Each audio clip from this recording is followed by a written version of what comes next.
In the war in Ukraine, Konstantinivka has become a trap of concrete, drones, and artillery. Two soldiers, Dmitry and Denis, entered a position that was supposed to last a month. But, surrounded by the Russians, under FAB bombs, FPV attacks, and infantry advancing through the ruins, they realized that they might never return home. This is the brutal story of how the 93rd Brigade fought to survive in a city that was being wiped off the map.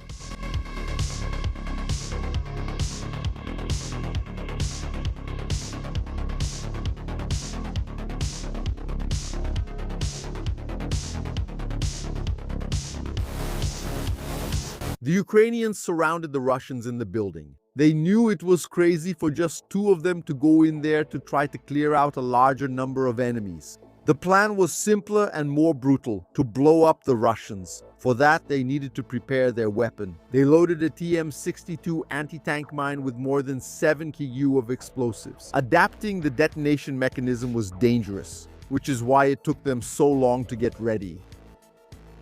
A Russian threw a grenade at them but missed the target. The Ukrainians had to hurry, throwing the mine into the building and running. The detonation caused the building to collapse, dragging the Russians into the rubble, where their bodies would remain trapped. Meanwhile, defenders like Dmytro and Denis fought to survive the Russian drones and shelling. The enemy soldiers were getting closer and closer to their position. The shelling threatened to quickly end the lives of the two comrades. But some of their ideas saved them and kept them going for more than 100 days on the front line. They crouched down as the Russian bombs exploded, waiting for the worst to pass. Meanwhile, a Ukrainian Su-25M cut through the sky, maneuvering between the clouds before descending close to the ground. The Su-25 approached flying low, trying to minimize its exposure time to enemy radars and anti-aircraft defenses. In this attack profile, the aircraft quickly reached the target area. The attack aircraft's maneuver was dangerous, but it allowed the release of the French AASM 250 Humbert bombs. It combined three parts: the explosive body of the bomb, a guidance kit on the nose, and a rear kit with fins and a booster or rocket to increase the range. The fins stabilized the bomb's flight, and the GPS and laser guidance guided the blast onto the Russians. When the Su-25 finished the attack, the pilot released flares to create multiple heat sources around the aircraft. The intention was to confuse possible infrared missiles like Manpad's Igla, Strela, or Stinger, making them seek the heat from the flare instead of the real heat emitted by the plane's engine. These countermeasures were mainly used because the Su-25 flew low and close to the front line, exactly where it could be threatened by portable missiles, anti-aircraft cannons, and heavy machine guns. After dropping bombs or rockets, the aircraft became especially vulnerable during egress, so the pilot released flares and maneuvered to make it even harder for the enemy to aim.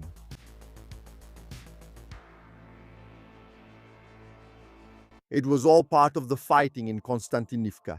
Dmytro and Denis were part of the Ukrainian troops trying to save the city in the Donetsk region. Konstantinivka was the southernmost pillar of an intricate and historically vital defensive network, known in Ukrainian military doctrine as the Fortress Belt. This defensive line began to be planned in 2015 during the government of then-President Petro Poroshenko, as a response to the occupation of Donbass by Russian-backed forces. The defensive belt stretched for about 48 kilometers from north to south, relying on the industrial infrastructure and the elevations of four key cities: Slovyansk, Kramatorsk, Druskivka, and Konstantinivka.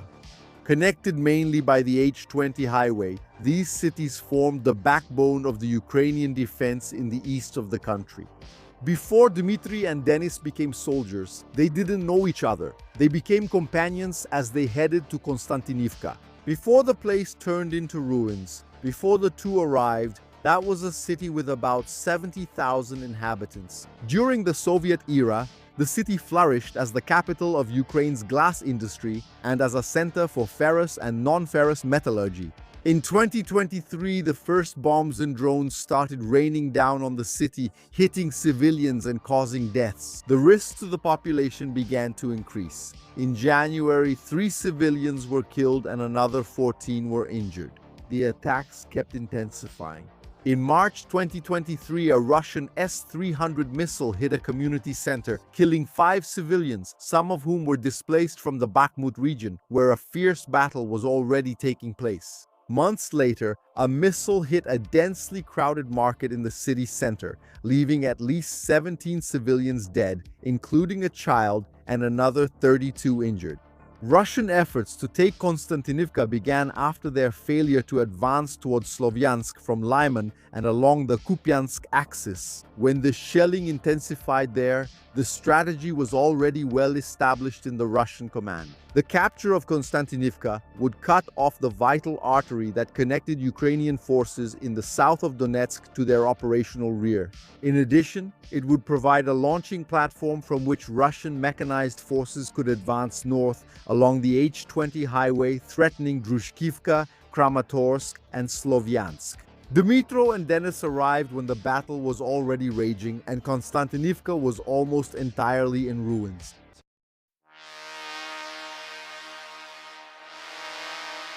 The Russians targeted trenches toward Konstantinivka. It was hard for someone far from the war, seeing only drone footage, to understand what those bombardments meant in a system of shallow trenches where the most accurate strikes could pulverize men. Even the more distant explosions could bring down the defense system and leave men incapacitated. An armored vehicle pushed through artillery fire to bring a Russian squad to attack the trench weakened by the bombardments. This kind of advance would become increasingly rare as the Battle of Konstantinivka progressed. The men disembarked quickly under fire from the Ukrainian defenders. The rifles fired rounds in that small stretch of the battle, turning it into a fight for survival between attackers and defenders. 2 armored vehicles destroyed in previous attacks served as cover for the Russians to begin their approach against the Ukrainian position. They split into 3 groups. Some moved along the flanks and others passed between the metallic ruins of the Russian equipment, stepping over the corpses of soldiers who had failed before. The grenades exploded over the trench. As soon as the defenders gave way, the first Russians entered the defense system through the middle. Others tried to go along the flank. The defenders began to focus on the men who were trying to move along the tree line or who were already in the trench. With that, a Russian soldier made a risky decision, moving through the open field and firing everything he had until he found a way into the Ukrainian defense. The Russian footage ended there. Maybe because from that moment on, the Russian attack faced an aerial response from the Ukrainians. What saved the Ukrainians from this type of attack were drones and other defensive measures. Some armored vehicles in retreat were repeatedly hit by guided missiles fired from kilometers away or by kamikaze drones. While the armored vehicles burned, the drones hunted the soldiers in the trenches, dropping explosives directly on their heads. Dmitry and Denis were lucky not to be sent to an exposed trench system like that. They got there in August 2025. By then, Turetsky had already fallen after 14 months of fighting, an advance of 11 kilometers. Now the Russians were heading in the direction of Dmitry and Denis. They were lucky to arrive safely. Others were blown up while they were still moving to their positions. They arrived at a time when drones were already proliferating in the rear, making the path to the bunkers and trenches as dangerous as the defense itself, with the even bigger problem of often being exposed on the roads. Traveling by car was a big risk. The effects of FPVs on unarmored vehicles were worse than some had imagined.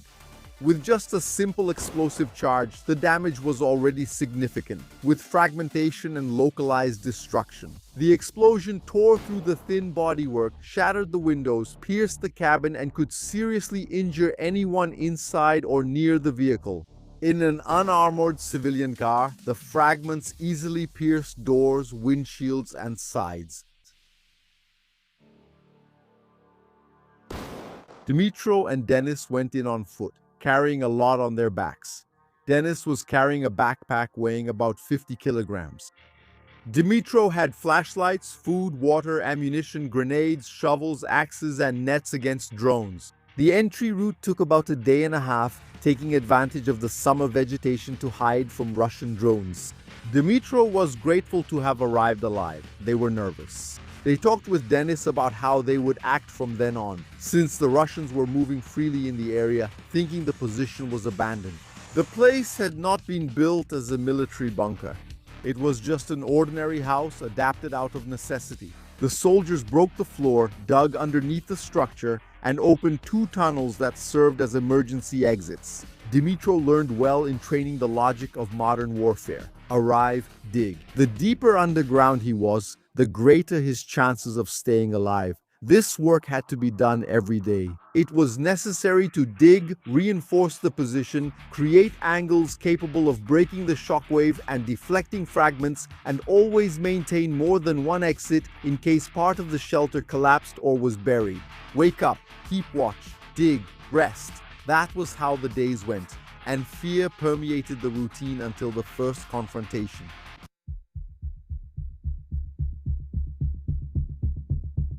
When Dmytro found himself surrounded by the Russians on the way to Kostiantynivka, his heart pounded.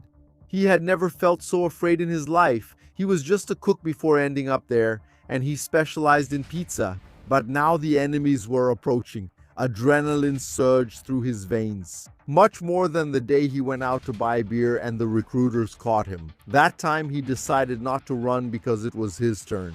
And now it was time to fight. He went through more than 70 days of basic training in the 93rd Brigade to prepare for this. 2 Russians were trying to break into the house. It was Dmytro and Denis's first firefight. The good thing was that they were in a defensive position, which gave them a big advantage. And that wasn't all. They learned later that there was more than just the position on their side. One of the Russians was extremely well equipped. He moved forward with his rifle at the ready, a K-12 pointing in all directions, looking at where he should go and at the windows. He tried to give orders to his comrade, but the second soldier was inattentive. Dmytro and Denis started shooting. The enemy in front tried to react, but his shots hit the bunker walls. He was shot and fell. The second Russian met an even quicker fate.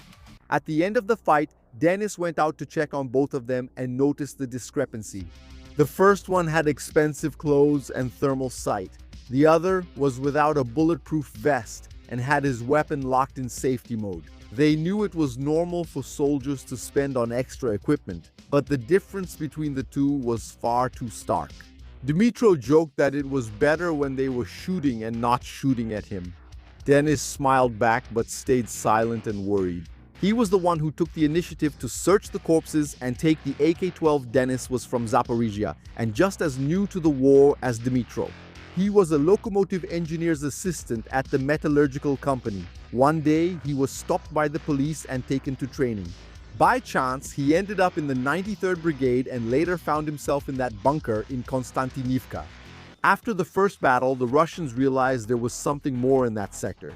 The bombings became even more intense. They still didn't know which house the 2 of them were hiding in because both of them avoided leaving the hideout, especially Dmytro.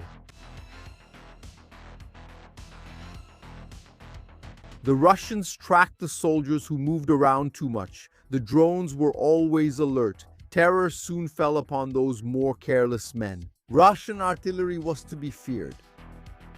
When they realized there were Ukrainians in various positions in an area, they didn't hesitate to drop FAB bombs, blowing up large parts of the village. The collapsed houses and the trembling ground around were terrifying. Many times, the 2 soldiers would learn that comrades in houses farther ahead had been killed, which was demoralizing. The drones from the 93rd Brigade flew to destroy the Russians on the way to Dmytro and Denis's position. The unit was very experienced and specialized. It was one of the elite forces protecting Bakhmut. Armored transports, tanks, and any vehicles carrying Russians were hunted by the FBV. The explosive charges were adapted to break through the armor, stopping most transports with 2 or 3 hits. The Russians knew how complicated those advances were, but they had to follow orders. The armored vehicles had to cross the fields to get as close as possible to the Ukrainian defenses. The improvised coverings helped avoid direct damage, especially to the upper areas, the most sensitive part of the tanks and BMPs, made at a time when attacks came from the front and sides, not from above. When the explosion stopped the armored vehicle ahead, the crew of the vehicle behind barely hesitated as they saw the smoke envelop the metal. One of the crew members came out still alive, but the vehicle was out of action and he would be targeted by drones from then on. The drones were always active in the sky. Most of these armored vehicles rarely advanced more than a few kilometers before being threatened by these fire demons. Their sound wasn't even noticed by the crews. The men only realized they were under attack when the armor creaked, trying to withstand the first blows. All they could do was hope that those in front would fall first. Thus, the armored columns kept disappearing toward Konstantinivka, just as had already happened on the rest of the front. Not that they disappeared completely, but they became much less common. In November, Russian troops achieved a crucial tactical victory by capturing the village of Ivanopilha just south of the city, allowing them to establish a fire base adjacent to the urban perimeter. The Russian operation against the city began to change gradually. The city was being surrounded. Some soldiers even tried to leave, starting to rotate out. However, the sound of FAB bombs soon made them retreat. The sky was blazing, crashing down on them, and it wasn't possible to stay out in the open. Denis and Dmitro heard on the radio that it wouldn't be possible to leave at that moment. They were trapped in Kostiantynivka. The command was honest with them. They would try to get them out of there, but now wasn't the time. They were supposed to stay in Kostiantynivka for about a month, but now it seemed they would stay much longer, and there was a good chance they would stay in the city forever, as corpses, with Russians stepping over them. They would have to fight to get back home and hear their families' voices one more time. And in this story, they wouldn't return home as a pair.